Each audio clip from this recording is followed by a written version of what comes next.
What happens when love crosses the most dangerous line in 1849 America, when an 18-year-old enslaved boy and the governor's daughter shatter every rule of the Old South?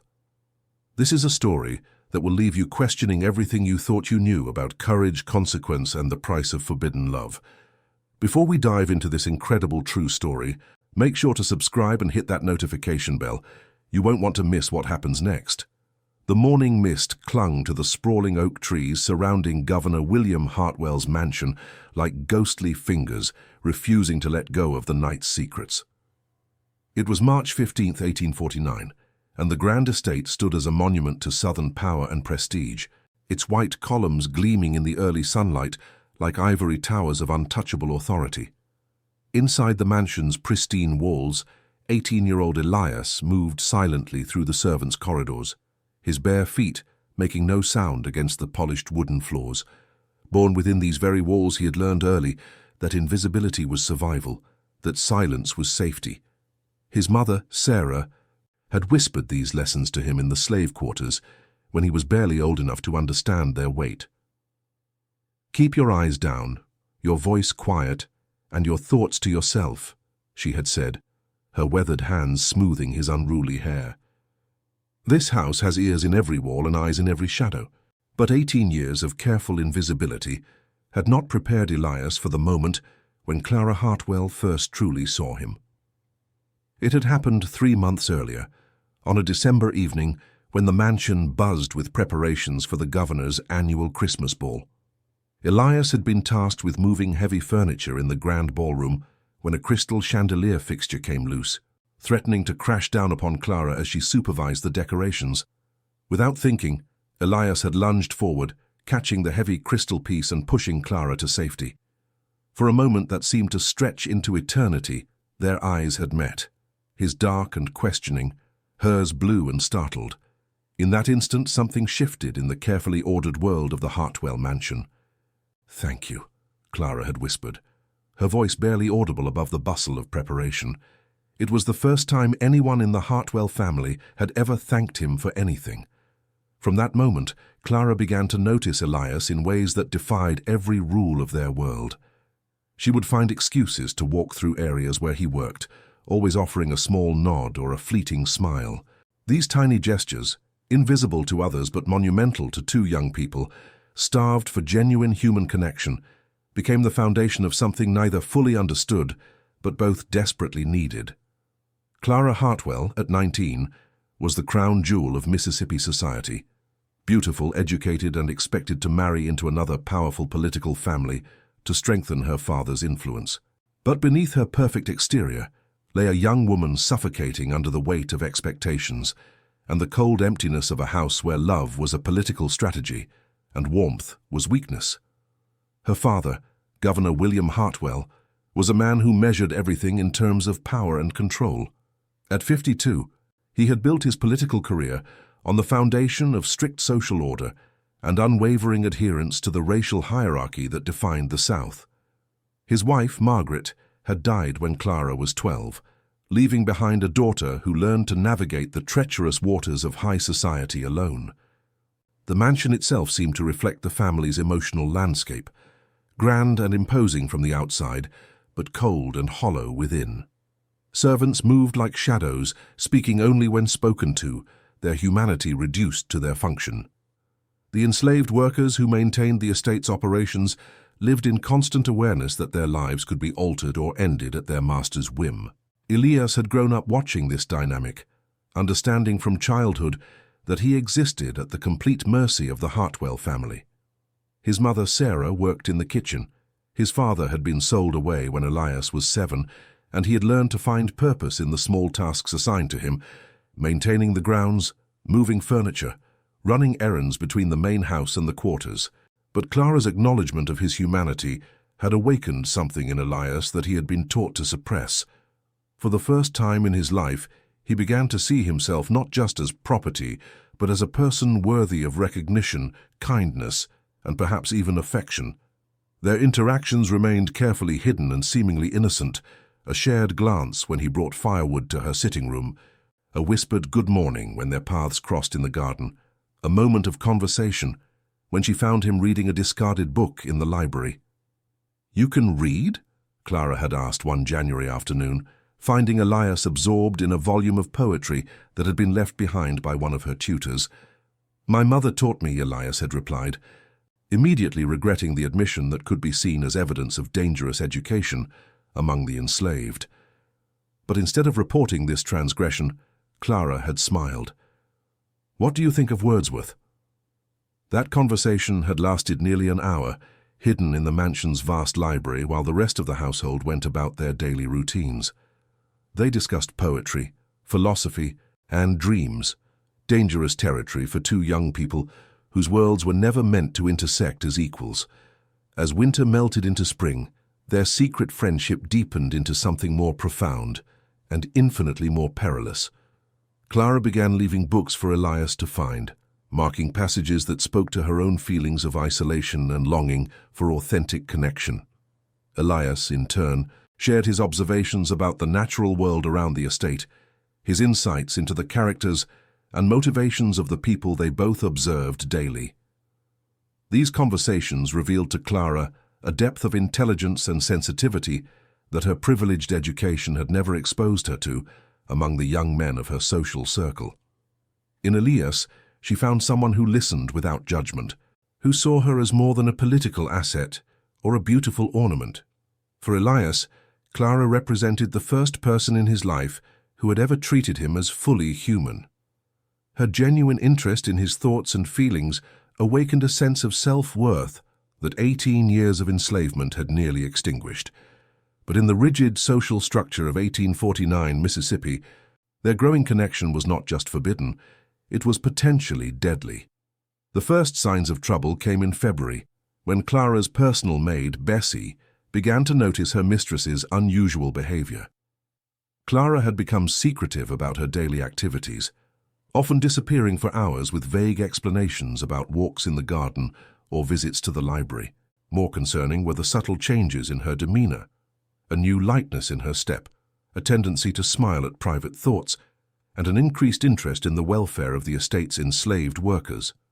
Bessie, a woman in her 40s who had served the Hartwell family for over 20 years, understood the dangerous implications of any unusual interest Clara might develop in the enslaved population. She had seen other young women of the planter class develop inappropriate attachments that ended in scandal, punishment, and sometimes violence. "Miss Clara," Bessie had warned one evening as she helped her mistress prepare for bed, "folks been noticing you spending a lot of time wandering around the estate. Your daddy wouldn't like hearing about you talking to the field hands and such." Clara's response had been carefully neutral, but Bessie caught the flash of defensiveness in her eyes. "I'm simply taking an interest in the efficient operation of our household, Bessie. Surely Father would approve of that." But Bessie knew the difference between administrative interest and personal involvement. She had watched Clara grow up, had seen her navigate the complex social expectations of her position, and she recognized the signs of a young woman whose heart was leading her toward dangerous territory. The situation reached a critical point in early March, when Clara missed her monthly cycle for the second time. The realization hit her like a physical blow, leaving her trembling in her bedroom as the full implications of her condition became clear. She was pregnant. The father was Elias, the 18-year-old enslaved young man who had become the center of her emotional world over the past 3 months. Their relationship had evolved from friendship to something deeper, culminating in moments of physical intimacy that Clara had never imagined possible within the confines of her restricted life. Those encounters had taken place in hidden corners of the vast estate: the old carriage house, a secluded grove of trees near the river, the mansion's wine cellar during the servants' evening meal. Each meeting had been fraught with the knowledge of the enormous risks they were taking, but also filled with a tenderness and genuine affection that neither had ever experienced before. Now, as Clara sat in her bedroom contemplating the life growing within her, she faced a reality that would destroy everything she had ever known. In the Antebellum South, a white woman bearing the child of an enslaved man was not just a scandal. It was a crime that could result in social exile, legal consequences, and potentially violent retribution. For Elias, the consequences would be even more severe. Discovery of their relationship would likely mean immediate sale to a distant plantation, brutal physical punishment, or even death. The legal system offered no protection for enslaved individuals accused of sexual involvement with white women, regardless of the circumstances or the woman's consent. As March progressed, Clara struggled to hide her condition while grappling with impossible choices.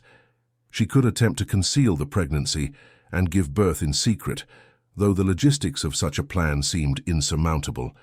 She could flee the estate and try to disappear into the anonymity of a distant city, abandoning everything she had ever known. Or she could face the truth directly, knowing that doing so would likely destroy both her life and Elias's.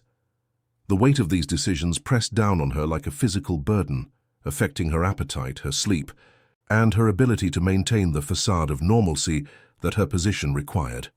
She found herself avoiding social gatherings, claiming illness to excuse her absence from the dinner parties and cultural events that filled the calendars of Mississippi's elite families.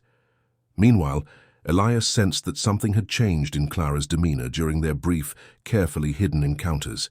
She seemed more anxious, more distant, and their conversations carried an undercurrent of urgency that he couldn't quite understand. "Is everything all right?" he had asked during one of their last private moments together, finding her staring out at the river with tears in her eyes. Clara had turned to him with an expression of such profound sadness that it took his breath away. "Elias," she had whispered, "what if everything we've shared leads to consequences we never imagined?" He had reached for her hand, a gesture that would have meant death if observed by the wrong person. "Whatever happens, Clara, I want you to know that these months with you have been the only time in my life when I felt truly alive. Neither of them could have predicted that within days, their secret would be exposed in the most dramatic and public way possible." The revelation came on March 15th, when Clara's morning sickness finally overcame her ability to hide her condition. Bessie, bringing her mistress's breakfast tray, found Clara retching violently into her washbasin, her face pale and her hands shaking. "Miss Clara," Bessie exclaimed, setting down the tray and rushing to her mistress's side. "What's wrong with you, child?" Clara tried to compose herself, but the combination of physical illness and emotional exhaustion had finally broken through her carefully maintained composure. "I'm fine, Bessie. Just a touch of stomach trouble." But Bessie had raised enough children and served enough women to recognize the signs. Her eyes widened as understanding dawned, and she stepped back from Clara as if she had been struck. "Oh, Lord," Bessie whispered, her voice filled with horror and disbelief. "Miss Clara, please tell me I'm wrong about what I'm thinking." Clara's silence was answer enough. The confrontation that followed was swift and devastating. Bessie, torn between loyalty to Clara and fear for her own position, ultimately felt compelled to report her suspicions to Governor Hartwell. The conversation took place in the governor's study, with Bessie wringing her hands and speaking in hushed, urgent tones. "Sir," Bessie began, her voice trembling, "I'm afraid I have some very disturbing news about Miss Clara." Governor Hartwell looked up from his correspondence, his expression shifting from mild annoyance to sharp attention, as Bessie explained her observations and suspicions. The color drained from his face as the implications became clear. "Are you absolutely certain?" he demanded, his voice deadly quiet. "Yes, sir," Bessie replied. "And, sir, there's something else. I've seen her talking to that boy Elias more than what's proper. I didn't think much of it at first, but now—" The governor's reaction was immediate and explosive.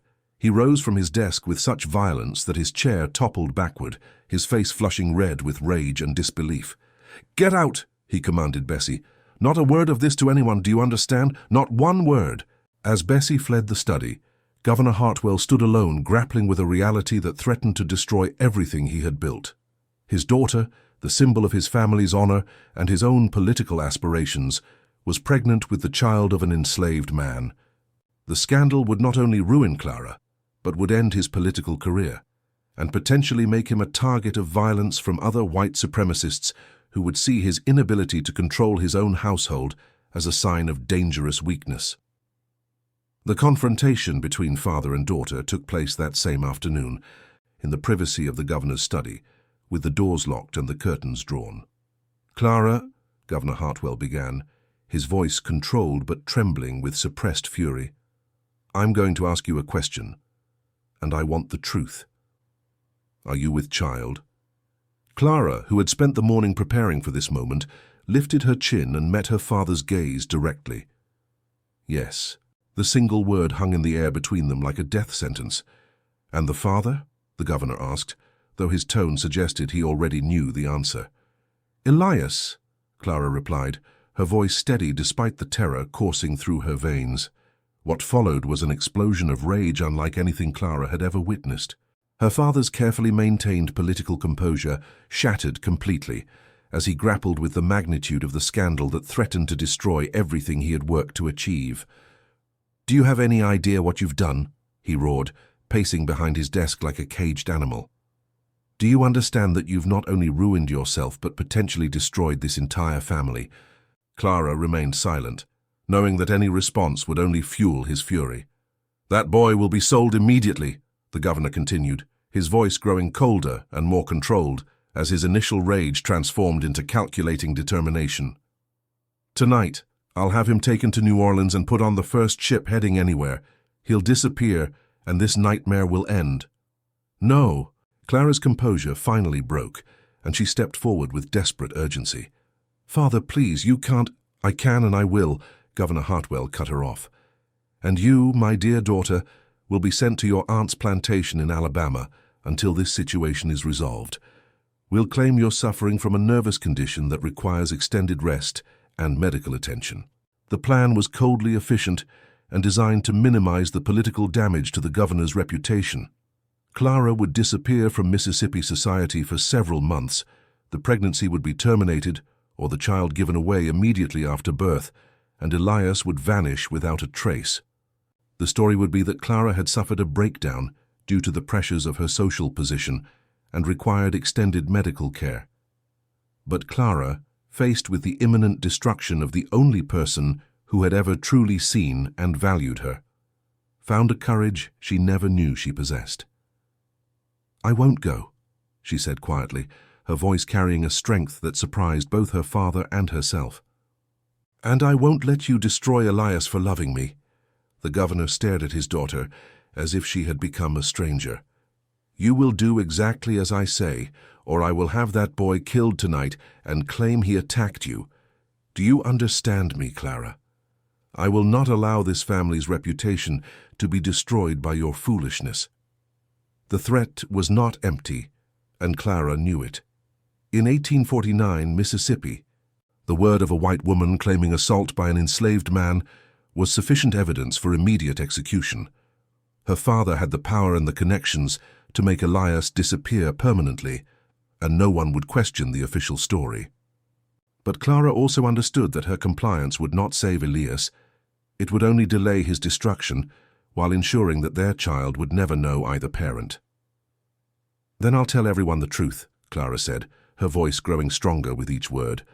"I'll tell them that I pursued Elias, that I initiated our relationship, and that I'm carrying his child by choice. I'll make it clear that he never forced or coerced me in any way." The governor's face went white with shock and rage. "You would destroy yourself to protect a slave." "I would tell the truth to protect the man I love," Clara replied. The word love hung in the air between them like a blasphemy, challenging every assumption about race, class, and social order that defined their world. As the sun set on March 15, 1849, the Hartwell mansion stood on the brink of a scandal that would reverberate throughout Mississippi society. In the slave quarters, Elias went about his evening tasks unaware that his life hung in the balance. In the main house, Clara prepared for a confrontation that would determine not only her own fate, but the fate of the man she loved and the child they had created together. The stage was set for a drama that would test the limits of love, courage, and human dignity against the brutal realities of a society built on the foundation of racial oppression and absolute power. The morning of March 16th dawned grey and oppressive, with heavy clouds gathering over the Hartwell estate, like an omen of the storm about to break. Clara had spent the night sleepless in her room, knowing that her father's threats were not idle and that Elias's life hung by the thinnest of threads. At dawn, she made a decision that would change everything. Instead of waiting for her father's plan to unfold, Clara chose to take control of the narrative in the most dramatic way possible. She dressed carefully in her finest morning gown, arranged her hair with meticulous attention, and prepared to face the consequences of her choices with whatever dignity she could muster. At precisely 8 o'clock, as the household staff began their morning routines and several prominent visitors arrived for a scheduled meeting with the governor, Clara walked deliberately to the front entrance of the mansion. There, in full view of the arriving guests, the household staff and several enslaved workers who were tending the grounds, she called out in a clear, carrying voice, "Elias, please come here." The effect was immediate and electric. Conversations stopped mid-sentence, heads turned, and a deadly silence fell over the scene. Elias, who had been trimming hedges near the main entrance, looked up in confusion and growing alarm. He understood instinctively that something was terribly wrong, but Clara's direct summons left him no choice but to approach. As Elias walked slowly toward the front steps, his eyes downcast and his posture reflecting a lifetime of trained subservience, Clara stepped forward to meet him. The assembled crowd, which included 2 state legislators, a prominent judge, and several members of Mississippi's planter elite, watched in stunned silence as the governor's daughter positioned herself beside the young enslaved man. "Ladies and gentlemen," Clara announced, her voice steady despite the magnitude of what she was about to reveal, "I have an announcement to make. I am with child, and Elias is the father." The silence that followed was so complete it seemed to swallow sound itself. Then, like a dam bursting, chaos erupted. One of the visiting legislators, Judge Harrison Whitmore, stepped backward as if physically struck. "Good God," he whispered, his face draining of color. Mrs. Catherine Pemberton, the wife of a prominent plantation owner, actually swayed on her feet and had to be steadied by her husband. "This cannot be happening," she gasped. "This simply cannot be happening." But it was Elias's reaction that cut Clara to the heart. The young man looked at her with an expression of such profound terror and despair that she almost broke down completely. He understood, perhaps better than anyone else present, the full implications of what she had just revealed. "Miss Clara," he whispered, his voice barely audible, "what have you done?" Before Clara could respond, Governor Hartwell burst through the front doors of the mansion, having been alerted by the commotion. His face was a mask of rage and disbelief as he took in the scene. His daughter standing beside Elias, the shocked faces of Mississippi's political elite, and the household staff frozen in various poses of horror and fascination. "Clara," he roared, "get inside this house immediately." But Clara stood her ground. "No, Father, I'm tired of hiding. I'm tired of pretending. These people deserve to know the truth." The governor's political instincts kicked in as he realized that damage control was no longer possible. The scandal was now public, witnessed by some of the most influential people in the state. His daughter had just destroyed not only her own reputation, but potentially his entire political career. "Gentlemen, ladies," Governor Hartwell said, his voice taking on the smooth, controlled tone he used in political crisis situations, "I apologize for this unfortunate display. My daughter has been suffering from a severe nervous condition, and she is clearly not in her right mind. I assure you that this situation will be handled appropriately and immediately."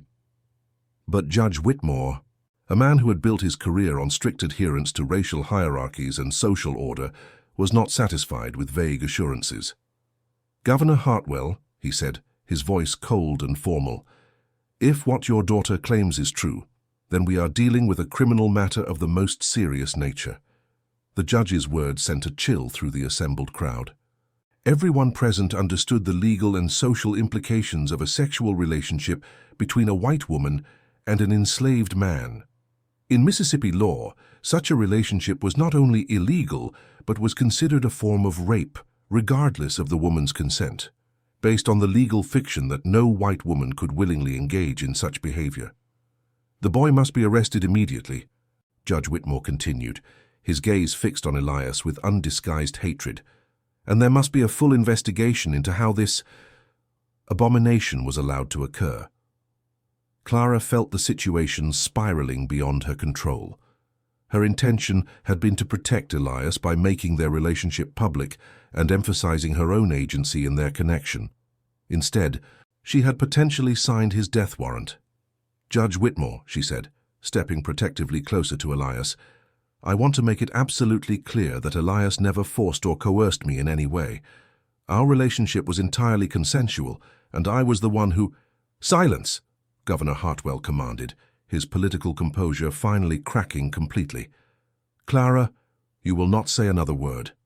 You are clearly suffering from some form of mental breakdown, and nothing you say can be taken as reliable testimony." But the damage was done. The assembled witnesses had heard Clara's confession, had seen her standing beside Elias with obvious affection and protectiveness, and had witnessed the governor's inability to control his own household. The scandal would be all over Mississippi within days, carried by the very people who had come to the mansion for routine political business. Mrs. Pemberton, who had recovered from her initial shock, stepped forward with the cold determination of a woman protecting her own social position. "Governor Hartwell," she said, her voice sharp with moral authority, "this situation demands immediate and decisive action. The reputation of every decent family in Mississippi is at stake." Her husband, Colonel James Pemberton, nodded grimly. "The boy must be made an example of," he declared. "If word spreads that such behavior can occur without severe consequences, it could encourage similar incidents throughout the state." Elias, who had remained silent throughout the confrontation, finally spoke. His voice was quiet but clear, carrying a dignity that surprised everyone present. "Sir," he said, addressing Governor Hartwell directly, "Miss Clara is telling the truth. I never forced her to do anything, but I understand that my life is forfeit now, and I accept that. I only ask that you not punish her for my failings." The simple nobility of Elias's words had an unexpected effect on the assembled crowd. Several of the witnesses shifted uncomfortably, perhaps recognizing a humanity in the young man that their social conditioning had taught them to deny. But Judge Whitmore was unmoved. "The boy's admission of guilt simplifies matters considerably," he said coldly. "Governor, I recommend immediate transfer to the county jail pending trial. Given the nature of the crime and the clear evidence, justice should be swift." Clara felt the world tilting around her as she realized that her attempt to save Elias had instead accelerated his destruction. The legal system would not recognize their love as genuine or their relationship as consensual. In the eyes of Mississippi law and society, Elias was guilty of rape simply by virtue of his race and enslaved status. "Please," she said, turning to address the assembled witnesses directly, "I'm begging you to understand. Elias is a good man. He's kind, intelligent, and gentle. He never hurt me or forced me to do anything. I pursued him because I saw in him qualities that I had never found in any of the men of my own social class." Her words, intended to humanize Elias and emphasize his positive qualities, had the opposite effect on her audience. The suggestion that an enslaved man might possess superior qualities to white gentlemen was seen as an even more dangerous transgression than the sexual relationship itself. Colonel Pemberton's face flushed with anger. "Governor, your daughter's words are not only inappropriate, but potentially seditious. She is suggesting that this property is superior to white men of good breeding. Such ideas are dangerous to the very foundation of our society." The political implications were becoming clear to Governor Hartwell.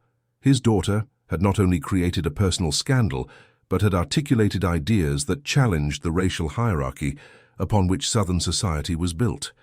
Her public statements could be interpreted as abolitionist sentiment, which would make him a target of suspicion and potentially violence from pro-slavery extremists. "Clara," he said, his voice now carrying a note of desperation beneath the anger, "you will go to your room immediately and remain there until I decide how to handle this situation. You will speak to no one and see no one without my explicit permission." But Clara had passed the point of compliance. Having revealed the truth publicly, she was determined to see it through to whatever end awaited them. "I will not hide any more, Father," she said firmly, "and I will not abandon Elias to face the consequences of our choices alone." The standoff between father and daughter played out before an audience that was rapidly losing patience with the governor's inability to control the situation. Judge Whitmore stepped forward, with the authority of the law behind him. "Governor Hartwell," and he said formally, "I am placing the slave Elias under arrest for the rape of a white woman. He will be transferred immediately to the county jail to await trial." "No!" Clara cried out, moving to place herself between Elias and the judge. "I will not allow you to arrest him for a crime he did not commit." But Elias gently moved Clara aside, his touch brief but tender. "It's all right," he whispered to her. "This was always going to be the end. At least now I know that what we shared was real." The resignation in his voice broke Clara's heart, but it also strengthened her resolve. If the legal system would not recognize the truth of their relationship, she would find other ways to protect him. As Judge Whitmore signaled for Elias to be restrained, Clara made one final desperate play. "Judge Whitmore," she said, her voice carrying a new note of authority, "before you arrest Elias, I think you should know that I have written a detailed account of our relationship, including specific dates, locations, and circumstances. I have also documented my father's threats against Elias and his plans to have him killed or sold to prevent this truth from coming to light."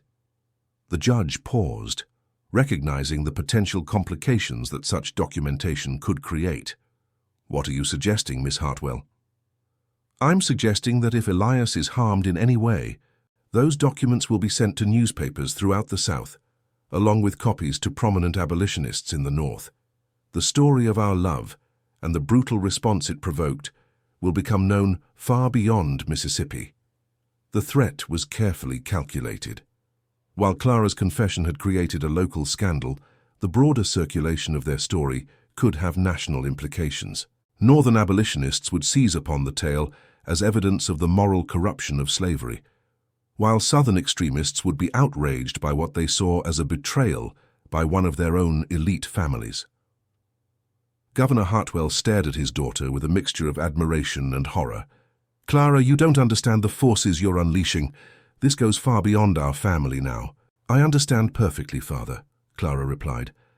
"I understand that Elias's life is worth more than our family's reputation or your political career. I understand that love is more important than the artificial barriers that society has created to keep people apart."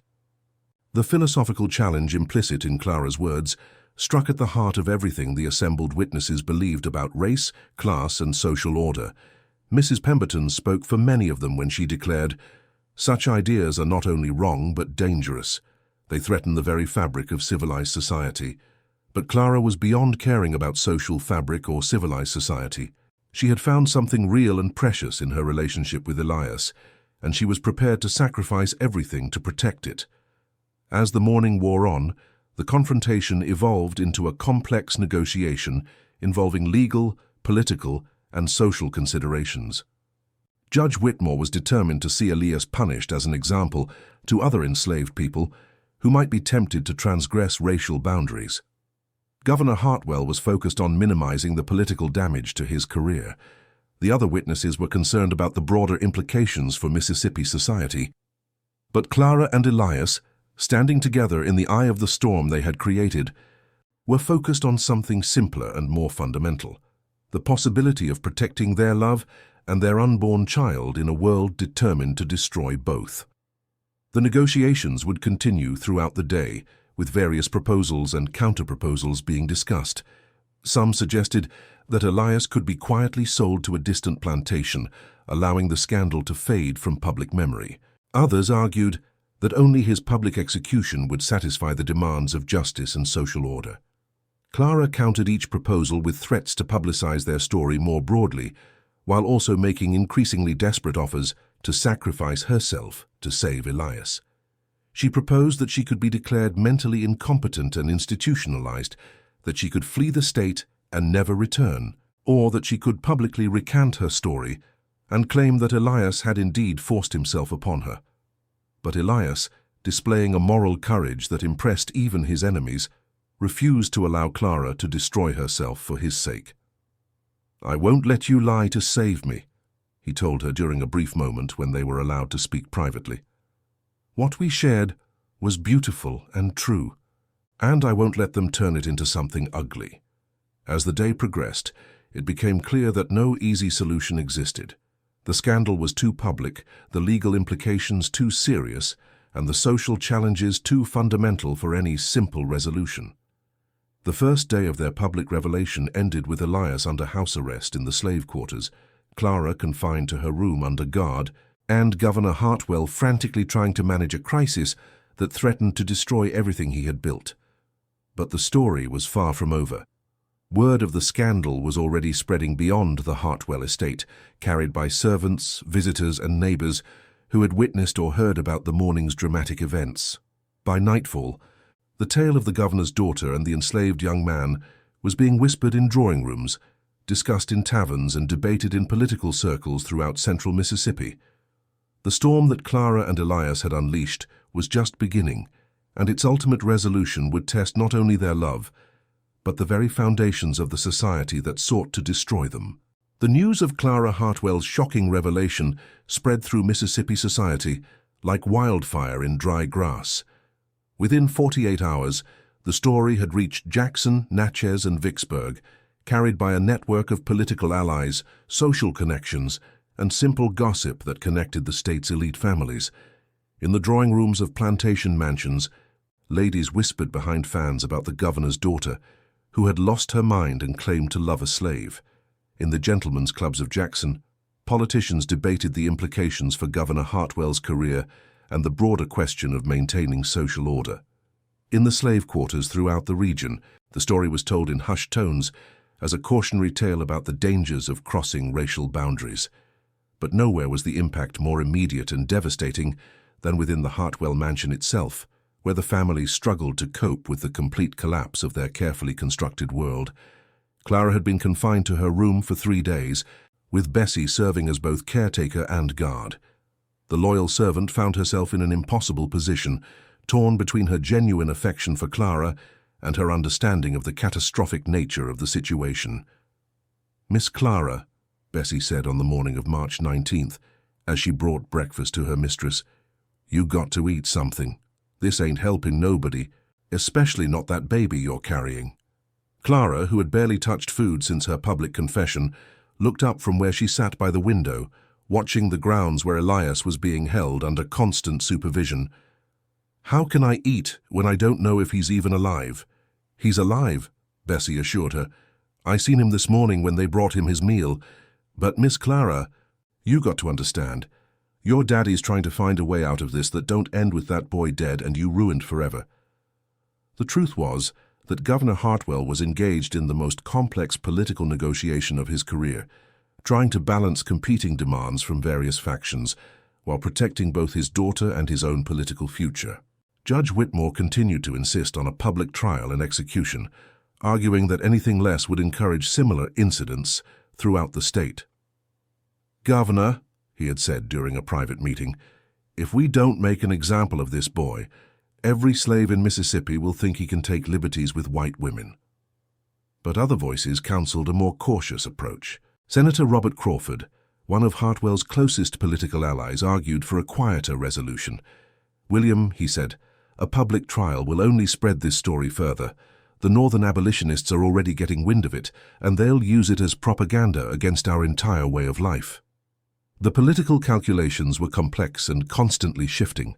A public trial would satisfy demands for justice, but would also provide a platform for Clara to repeat her claims about the consensual nature of her relationship with Elias.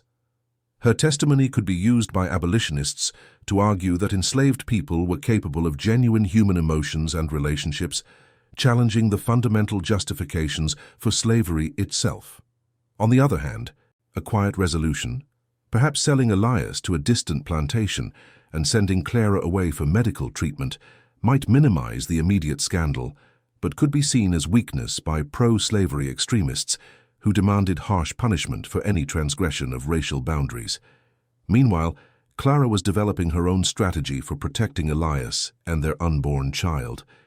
During her confinement, she had been writing detailed accounts of their relationship, documenting not only their emotional connection, but also Elias's intelligence, kindness, and moral character. She was preparing to make these documents public if necessary, regardless of the consequences to herself or her family. "Bessie," Clara said on the 4th day of her confinement, I need you to help me get a message to someone." Bessie looked alarmed. "Miss Clara, your daddy said nobody in or out without his say-so." "Not someone here," Clara clarified. "Someone in Jackson. There's a lawyer there, Mr. Samuel Morrison, who has represented unusual cases. I need him to know about our situation." Bessie shook her head vigorously. "Miss Clara, you can't be thinking of bringing in outside lawyers. That'll just make everything worse." But Clara had moved beyond concern for making things worse. Her focus was entirely on finding some legal protection for Elias and some way to ensure that their child would not be born into a world that denied its very right to exist. Samuel Morrison was indeed an unusual lawyer for 1849 Mississippi. While not an abolitionist, he had occasionally represented enslaved people in legal disputes and had developed a reputation for taking cases that other attorneys avoided. More importantly, he had connections to northern legal networks that could provide broader protection if the situation escalated. Clara's message to Morrison, smuggled out through a sympathetic kitchen servant, was brief but compelling. The governor's daughter seeks legal counsel for herself and an enslaved man facing unjust prosecution, willing to pay any fee for immediate consultation.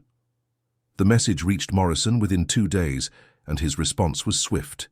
He would travel to the Hartwell estate immediately, ostensibly as a family friend offering support during Clara's illness. Morrison's arrival on March 23rd created a new dynamic in the ongoing crisis. A tall, thin man with prematurely grey hair and sharp, intelligent eyes, he possessed the kind of legal mind that could find creative solutions to seemingly impossible problems. His first meeting was with Governor Hartwell, who was initially suspicious of the lawyer's motives. "Mr. Morrison," the governor said, "I appreciate your concern for our family during this difficult time, but I'm not sure what assistance you can provide." Morrison's response was carefully calibrated. "Governor, I understand that your daughter has been suffering from some form of nervous condition that has led to unusual behavior. I've had experience with similar cases, and I believe I might be able to help develop a legal framework that protects everyone involved." The phrase legal framework caught the governor's attention. He had been struggling with the legal implications of the situation, particularly the question of how to handle Clara's public statements without creating additional complications. "What kind of framework are you suggesting?" Hartwell asked. Morrison outlined a complex strategy that involved several interconnected elements. First, Clara could be declared temporarily incompetent due to her nervous condition, which would invalidate her public statements and remove the legal basis for prosecuting Elias for rape. Second, Elias could be quietly sold to a northern buyer who would transport him out of the state, effectively removing him from Mississippi jurisdiction. Third, Clara could be sent to a private medical facility where she could give birth in secret, with the child being placed for adoption with a family far from Mississippi. The plan was elegant in its complexity, providing face-saving solutions for all parties while avoiding the explosive potential of a public trial. But it required the cooperation of both Clara and Elias, neither of whom had been consulted about their own fates. Morrison's meeting with Clara took place that same evening, in the library where she and Elias had first discovered their intellectual connection. Clara listened carefully to the lawyer's proposal, but her response was immediate and unequivocal. "Mr. Morrison," she said, "I appreciate your efforts to help, but I will not agree to any plan that separates me from Elias, or that treats our relationship as a symptom of mental illness." Morrison had expected this response, and he was prepared with alternatives. "Miss Hartwell, I understand your feelings, but you must consider the practical realities. If this situation goes to trial, Elias will almost certainly be executed. If you continue to insist on the validity of your relationship, you will be declared insane and institutionalized indefinitely. Your child will be taken from you and raised by strangers who will never tell them the truth about their parentage." The stark reality of Morrison's words hit Clara like a physical blow, but they also strengthened her resolve. "Then we need to find a fourth option," she said firmly, "one that allows us to be together and to raise our child with dignity." Morrison studied the young woman before him, recognizing a determination that would not be easily swayed. "Miss Hartwell, there is no legal framework in Mississippi, or anywhere in the South, that would permit a white woman to marry an enslaved man or to acknowledge their child as legitimate. The laws simply don't exist. Then perhaps it's time to challenge those laws, Clara replied. The suggestion was so radical that Morrison actually stepped backward. Miss Hartwell, what you're proposing would require a fundamental transformation of Southern society. It would mean challenging not just individual laws, but the entire legal and social structure that supports slavery. Clara met his gaze steadily. Mr. Morrison, if our love can create a child, then perhaps it can also create change. The conversation continued late into the evening, with Morrison gradually coming to understand that Clara was not seeking a way to escape the consequences of her choices, but rather a way to transform those consequences into something positive and meaningful. Meanwhile, Elias was facing his own impossible situation. Confined to a small room in the slave quarters and guarded constantly, he had been visited by various people seeking to understand his motivations and to determine his fate. Judge Whitmore had interrogated him extensively, seeking evidence that he had somehow coerced or manipulated Clara into their relationship. But Elias's consistent testimony that Clara had initiated their friendship and that their relationship had developed naturally from mutual respect and affection frustrated the judge's attempts to construct a narrative of predatory behavior. "Boy," Judge Whitmore had said during one particularly intense session, "you expect me to believe that a refined young lady of good breeding would willingly debase herself with someone like you?" Elias's response had been quiet but dignified. "Sir, I can only tell you what happened. Miss Clara saw something in me that I had never seen in myself. She treated me like a human being worthy of respect and affection. I never asked for more than that, but when she offered it, I couldn't refuse." The simple honesty of Elias's testimony created problems for those who wanted to paint him as a villain. Several of the people who interviewed him came away with the uncomfortable recognition that he possessed intelligence, moral character, and genuine feeling that challenged their assumptions about the nature of enslaved people. Dr. Henry Caldwell, the family physician who had been called in to examine both Clara and Elias for signs of mental instability or physical coercion, found himself particularly troubled by his interactions with the young man. "Governor," Dr. Caldwell reported after his examination, "I can find no evidence of mental deficiency or moral corruption in the boy. He appears to be intelligent, articulate, and genuinely concerned for Miss Clara's welfare. His behavior throughout this crisis has been remarkably selfless and dignified." The doctor's assessment created additional complications for those seeking a simple resolution to the crisis. If Elias could not be dismissed as mentally deficient or morally corrupt, then his relationship with Clara took on a more troubling complexity that challenged fundamental assumptions about race and human nature.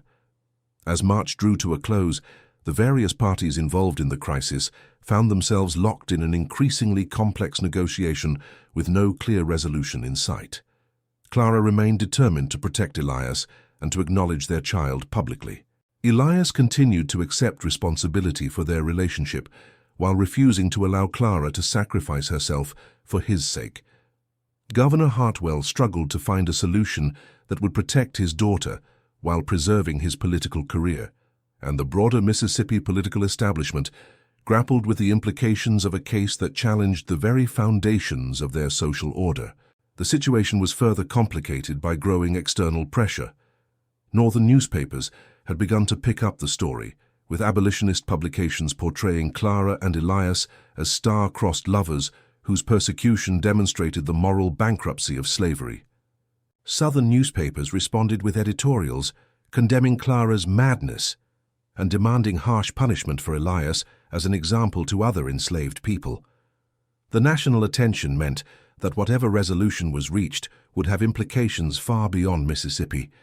The case was becoming a symbol in the broader national debate over slavery, with both sides seeking to use it to advance their political agendas. But for Clara and Elias, the political implications were secondary to their immediate concern for each other and their unborn child. As they faced an uncertain future, they drew strength from the knowledge that their love had already accomplished something remarkable. It had forced an entire society to confront the contradictions and cruelties of its own moral foundations. The final resolution of their crisis would test not only their personal courage, but the capacity of American society to evolve beyond the racial barriers that had defined it since its founding. As April arrived with its promise of spring renewal, the Hartwell estate had become the epicenter of a national controversy that would reshape the conversation about slavery, love, and human dignity in antebellum America. The pressure from multiple directions had reached a breaking point. Northern abolitionists were organizing rallies in support of Clara and Elias, portraying them as symbols of love transcending artificial racial barriers. Southern extremists were demanding immediate and harsh punishment as a deterrent to other potential transgressions. Political moderates sought a quiet resolution that would allow the controversy to fade from public memory. But Clara Hartwell had evolved beyond the frightened young woman who had first confessed her pregnancy. The weeks of confinement, negotiation, and public scrutiny had transformed her into a formidable advocate for her own beliefs and the man she loved. On April 3rd, she made a decision that would change everything. Using connections that Morrison had helped her establish, Clara arranged for a detailed written account of her relationship with Elias to be published simultaneously in newspapers across the North and South. The document, titled A True Account of Love and Persecution in Mississippi, was a powerful and eloquent defense of their relationship that challenged readers to see beyond racial prejudices to the fundamental humanity of all people. "I write these words," Clara's account began, "not to seek sympathy or forgiveness, but to bear witness to a love that has taught me more about human dignity than 18 years of privileged education ever could. Elias has shown me that intelligence, kindness, and moral character are not determined by the color of one's skin or the circumstances of one's birth, but by the content of one's heart and the choices one makes in life." The publication of Clara's account created a sensation that reverberated across the nation. In the North, it was hailed as a courageous testimony to the humanity of enslaved people and the moral corruption of slavery itself. In the South, it was condemned as the ravings of a mentally unstable woman who had been manipulated by abolitionist agitators. But the most powerful impact was on the thousands of ordinary people who read Clara's words and found themselves questioning assumptions they had never before examined. Her detailed descriptions of Elias's intelligence, sensitivity, and moral character forced readers to confront the possibility that enslaved people possessed the same capacity for thought, feeling, and love as their white counterparts. The response to Clara's publication was swift and dramatic. Governor Hartwell found himself under enormous pressure from political allies who demanded that he disavow his daughter's statements and take decisive action against Elias. Judge Whitmore issued a warrant for Elias's immediate arrest and trial, arguing that Clara's public statements constituted additional evidence of his crimes.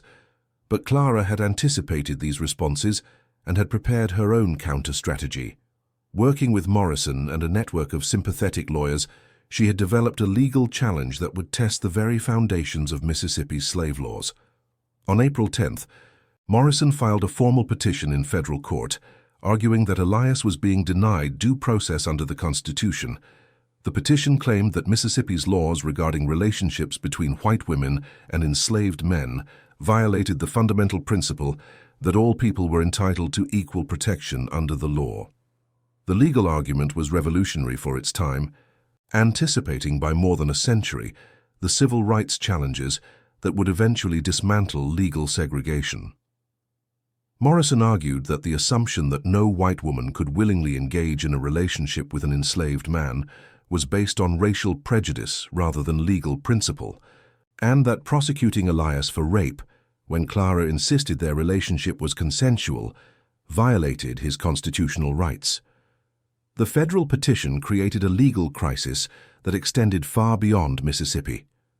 If the federal courts accepted Morrison's arguments, it could potentially invalidate slave laws throughout the South and provide a legal foundation for challenging the entire institution of slavery. Southern politicians reacted with fury and alarm. Senator Jefferson Davis of Mississippi declared that the federal government had no authority to interfere with state laws regarding slavery and racial relationships. Governor Hartwell found himself caught between his loyalty to his daughter and his political obligations to his constituents. But the legal challenge also created an opportunity for a negotiated resolution that could satisfy multiple parties while avoiding a potentially explosive federal court decision.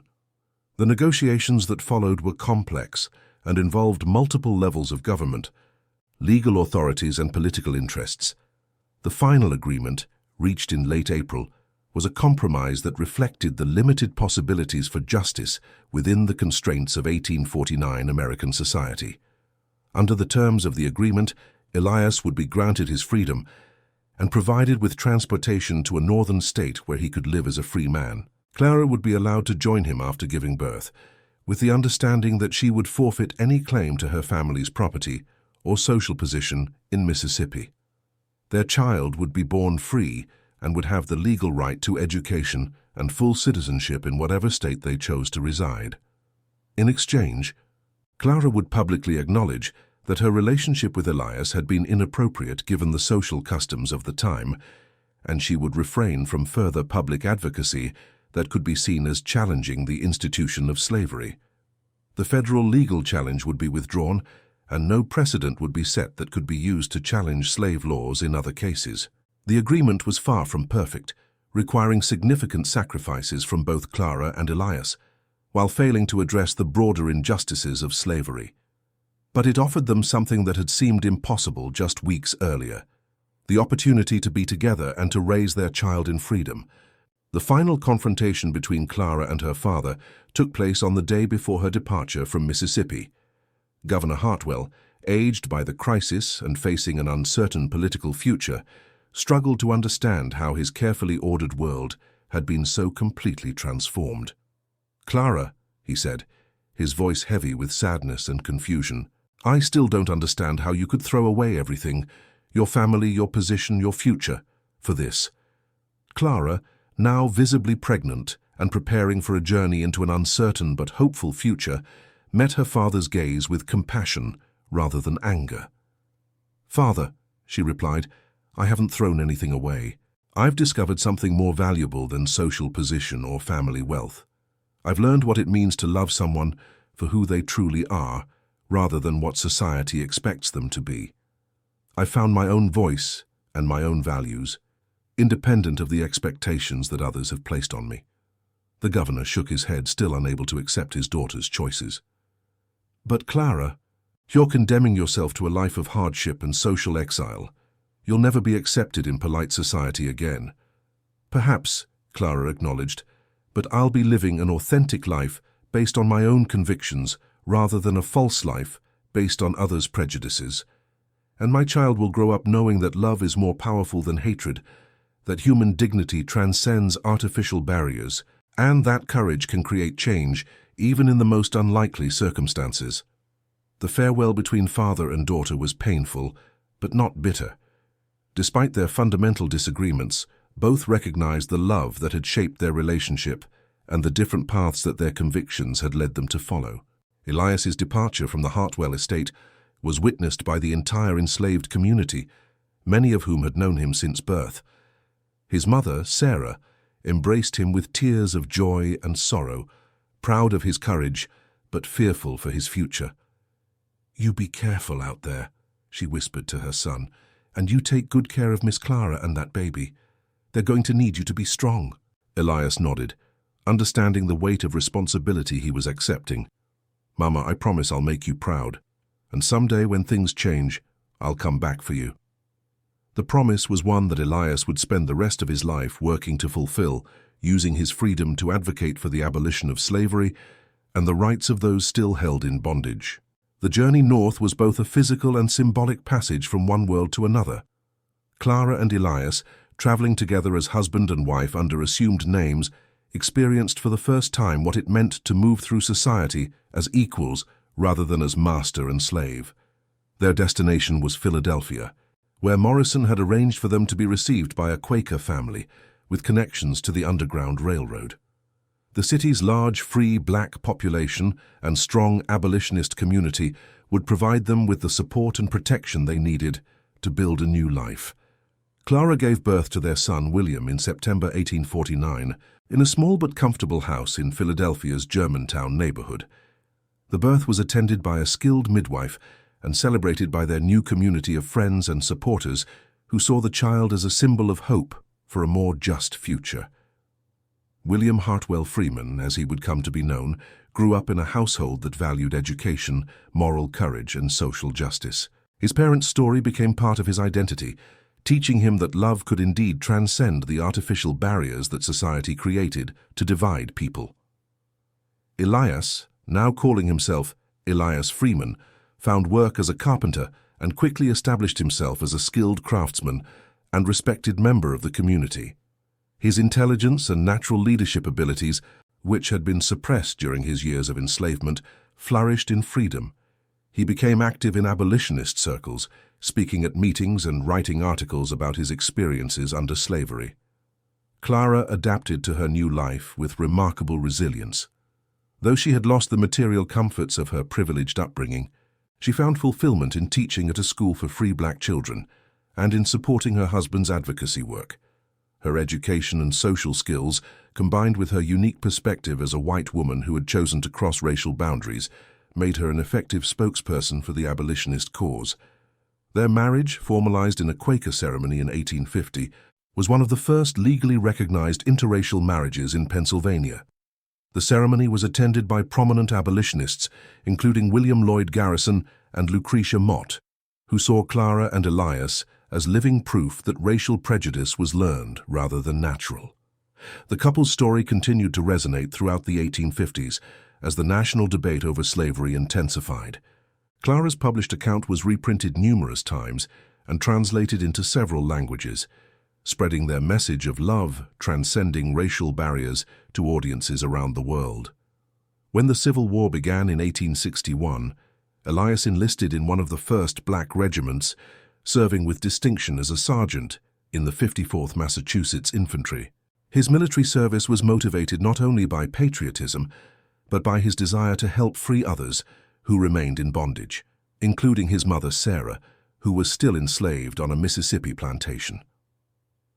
Clara supported the war effort by organizing relief supplies for black soldiers and by continuing her advocacy work through speaking engagements and written articles. Her unique perspective as a white woman married to a black man gave her insights into both the promise and the challenges of racial integration that would prove valuable during the Reconstruction era. The war's end brought both triumph and tragedy for the Freeman family. Elias survived his military service and was present at the surrender at Appomattox, but the news that his mother had died during the war's final year left him devastated. Sarah had lived to see the Emancipation Proclamation, but had died before experiencing the freedom that her son had found 15 years earlier. In the post-war years, the Freeman family became prominent figures in Philadelphia's black community and in the broader movement for civil rights. William Freeman, educated at prestigious northern universities, became a lawyer and civil rights advocate who would later play a role in the early NAACP. Elias and Clara's marriage lasted until Elias's death in 1889, 40 years after their dramatic departure from Mississippi. Their love story had evolved from a scandalous romance into a testament to the possibility of building a life based on mutual respect, shared values, and commitment to justice. Clara lived until 1903, long enough to see her son establish himself as a successful attorney and to welcome grandchildren who grew up in a world where their mixed-race heritage was a source of pride rather than shame. In her final years, she often reflected on the choices she had made as a young woman and the unexpected journey those choices had set in motion. "I thought I was simply following my heart," she wrote in her memoirs, published shortly before her death. "I had no idea that our love would become part of a larger story about human dignity and the possibility of change. But perhaps that's how all meaningful change begins, with individuals who choose to act on their convictions rather than conform to society's expectations." The legacy of Clara and Elias Freeman extended far beyond their own lives. Their story became part of the historical record that documented the humanity and dignity of enslaved people, challenging the racist narratives that had been used to justify slavery. Their successful marriage and family life provided evidence that interracial relationships could thrive when freed from the constraints of legal and social oppression. More importantly, their courage in facing the consequences of their choices inspired others to challenge unjust laws and social customs. Their story was cited by civil rights advocates throughout the late 19th and early 20th centuries as proof that love and human dignity could triumph over prejudice and hatred. The Hartwell plantation in Mississippi, meanwhile, never recovered from the scandal. Governor Hartwell's political career ended with his daughter's departure, and the family's social standing was permanently damaged. The estate was eventually sold, and the Hartwell name faded from Mississippi politics. But in Philadelphia, and later in other northern cities where their descendants settled, the Freeman name became associated with education, civil rights advocacy, and the ongoing struggle for racial justice. William Freeman's children and grandchildren continued the family tradition of fighting for equality, participating in the civil rights movement of the 1960s and beyond. The house in Germantown where Clara and Elias had built their new life became a stop on historical tours highlighting Philadelphia's role in the abolitionist movement. A plaque installed in 1949 on the centennial of their arrival in the city read, "In this house lived Clara and Elias Freeman, whose love transcended the racial barriers of their time and whose courage helped pave the way for a more just society." Their story, which had begun with a moment of recognition between a young enslaved man and a privileged white woman, had evolved into something larger than either could have imagined. It became part of the ongoing American story of struggle toward the ideals of equality and justice that the nation's founders had proclaimed but failed to fully realize. In the end, Clara and Elias Freeman's legacy was not just their successful marriage or their accomplished children, but their demonstration that ordinary people, acting on their deepest convictions about love and human dignity, could challenge and ultimately help transform the most entrenched systems of oppression. Their love story, born in the shadows of a Mississippi plantation and nurtured in the freedom of a northern city, became a testament to the power of human connection to transcend artificial barriers and create lasting change. It reminded future generations that progress often begins with individuals who choose love over fear, truth over convenience, and justice over conformity. As the 20th century dawned and America continued its long struggle toward racial equality, the story of Clara and Elias Freeman remained a source of inspiration for those who believed that love, courage, and moral conviction could indeed change the world. If this incredible true story of love, courage, and the fight for justice moved you, please subscribe to our channel and hit that notification bell.